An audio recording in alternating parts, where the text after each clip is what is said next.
Assalamualaikum warahmatullahi wabarakatuh.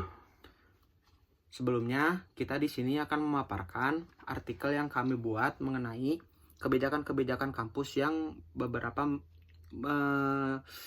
merugikan mahasiswa sebagai tugas dari kewarganegaraan.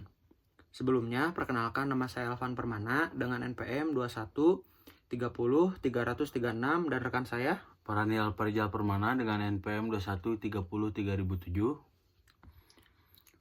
Menurut kita, kampus idealnya menjadi tempat yang mendukung perkembangan mahasiswa baik secara akademik maupun non-akademik. Namun pada kenyataannya, banyak sekali kebijakan-kebijakan kampus yang saat ini justru masih dirasa memberatkan dan merugikan mahasiswa.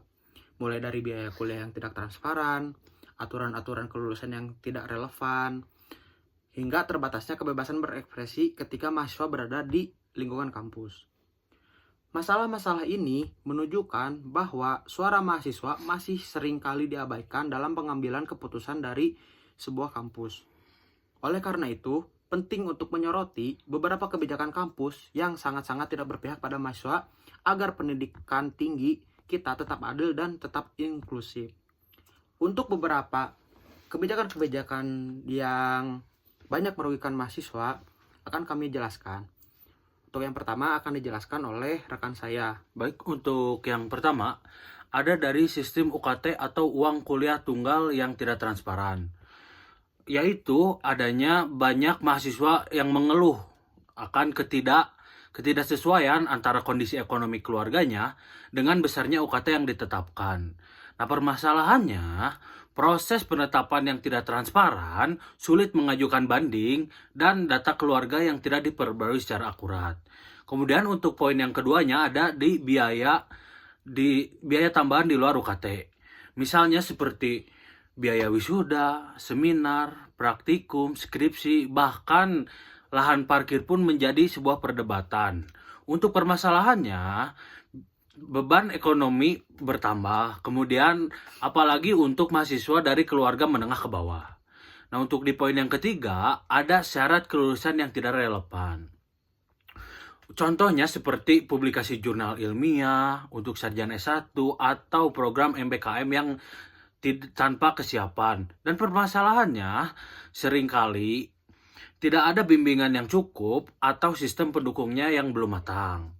Nah, untuk poin yang keempat, adanya pembelajaran daring yang tidak maksimal. Sejak pandemi yang kita tahu, beberapa kampus masih menerapkan sistem hybrid atau full online, tapi tanpa kualitas yang layak atau yang baik gitu.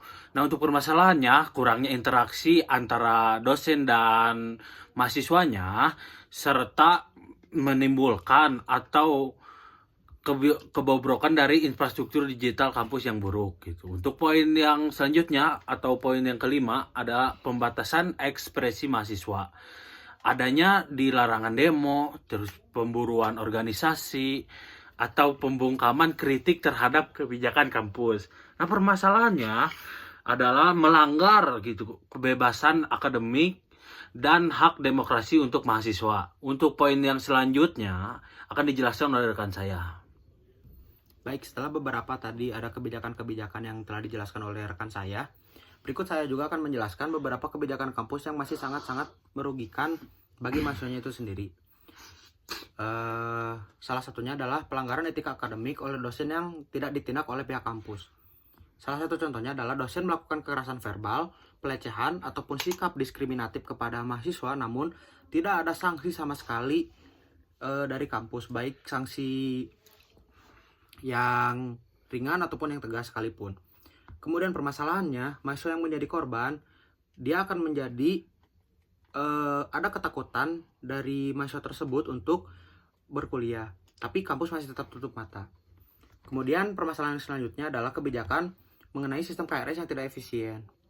Permasalahannya yaitu mahasiswa tidak bisa mengambil mata kuliah yang dibutuhkan untuk lulus tepat waktu dikarenakan sistem kartu rencana studi ataupun KRS online yang masih sering error, servernya down, ataupun sistem penjadwalan yang bentrok.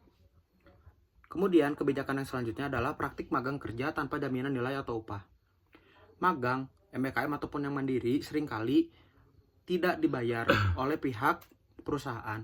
dan mahasiswa tidak mendapatkan bimbingan yang layak dari pihak kampus. Nah, permasalahannya menjadi mahasiswa merasa tereksploitasi tenaga kerja mudah berkedok pembelajaran. Padahal, jika praktik magang tersebut mendapatkan upah, hal itu akan membantu sekali dalam pembayaran mahasiswa di kampus. Kemudian kebijakan yang selanjutnya adalah fasilitas kampus yang tidak memadai. Fasilitas kampus yang tidak memadai ini bukan hanya terjadi di kampus-kampus yang cenderung kecil.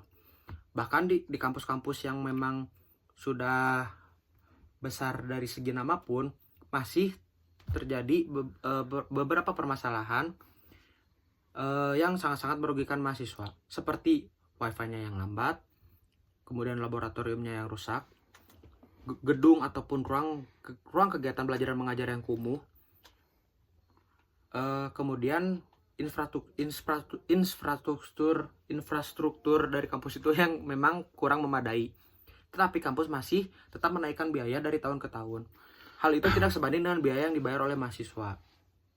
Kemudian, kebijakan selanjutnya yaitu kebijakan absensi kaku. Beberapa kampus tetap mewajibkan 75% kehadiran bahkan ketika ada alasan yang logis, misalnya seperti sakit ataupun bekerja. Nah, permasalahannya itu tidak fleksibel terhadap realita mahasiswa sekarang yang banyak selain dia harus melakukan kegiatan mereka di kampus, tapi mereka juga harus bekerja untuk mencari uang untuk membiayai biaya kuliah mereka.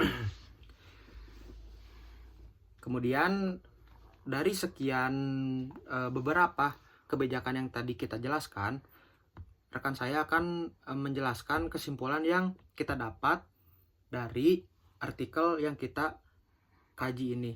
Silakan. Nah, untuk kesimpulan yang kita dapat dari artikel ini gitu adalah dari berbagai kebijakan kampus di era sekarang gitu masih banyak yang belum berpihak pada kepentingan dan kesejahteraan mahasiswa gitu. Mulai dari beban biaya yang tinggi, aturan akademik yang tidak relevan, hingga pembatasan kebebasan berekspresi dan menunjukkan adanya ketimpangan yang dalam pengelolaan pendidikan tinggi gitu. Mahasiswa sebagai pihak utama dalam proses pendidikan justru seringkali tidak dilibatkan secara aktif dalam pengambilan keputusan gitu. Oleh karena itu, diperlukan evaluasi kebijakan secara menyeluruh dan keterlibatan mahasiswa dalam proses tersebut gitu. Agar tercipta sistem pendidikan yang lebih adil, transparan, dan berpihak pada masa depan generasi penerusnya bangsa, kita harus banyaknya evaluasi terhadap kebijakan-kebijakan kampus ini. Gitu. Baik, selain kebijakan-kebijakan kampus yang memang tadi kita jelaskan, masih banyak sekali kebijakan-kebijakan kampus yang mungkin tidak ada di semua kampus, tetapi kebijakan-kebijakan tersebut masih tetap merugikan mahasiswa jika kebijakan tersebut diberlakukan. Nah, menurut kita dan harapan kita adalah dari pihak kampus akan melakukan evaluasi besar-besaran mengenai kebijakan-kebijakan kampus agar tidak terlalu memberatkan bagi mahasiswa itu sendiri. Mungkin cukup sekian yang bisa kita sampaikan mengenai artikel yang kami buat. Mohon maaf apabila ada kesalahan dari perkataan ataupun perbuatan. Cukup sekian dan terima kasih. Wassalamualaikum warahmatullahi wabarakatuh. Waalaikumsalam warahmatullahi wabarakatuh.